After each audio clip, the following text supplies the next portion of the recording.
Good morning children, welcome to my YouTube channel. పదజాలం కింది బొమ్మలు చూసి పక్షుల పేర్లు రాయండి. ఏమేం పక్షులు ఉన్నాయి నాన్న?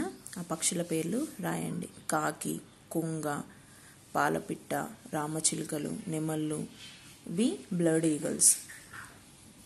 ఓకే, ఈగల్ లాంటివే కానీ, గద్దల్ లాంటివే కానీ ఇంకా చాలా పెద్దగా ఉంటాయి అన్నమాట వీటి రెక్కలు.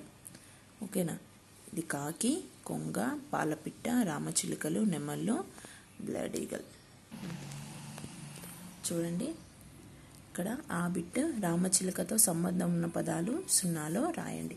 రామచిలుకతో ఏ ఏ పదాలు సంబంధం ఉన్నాయో ఇందులో రాయండి. ఇది మీకు హోంవర్క్. ఓకే, ఇక చూడండి, పాఠం ఆధారంగా బహువచనాలని రాయండి. బహువచనం అంటే ఏంటి నాన్న? ఒకటి లేక అంతకంటే ఎక్కువ. ఏకవచనం అంటే ఒకటి. చూడు ఇక్కడ, కాకి అంటే ఒకటి, కాకులు అంటే అంతకంటే ఎక్కువ, 1000 వేలు, లెక్క లెక్కలు, ఉద్యోగి ఉద్యోగులు, 100 వందలు, కూర్చున్నాడు కూర్చున్నారు.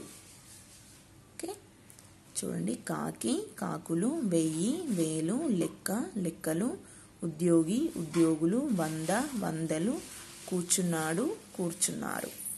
Thank you for watching this video.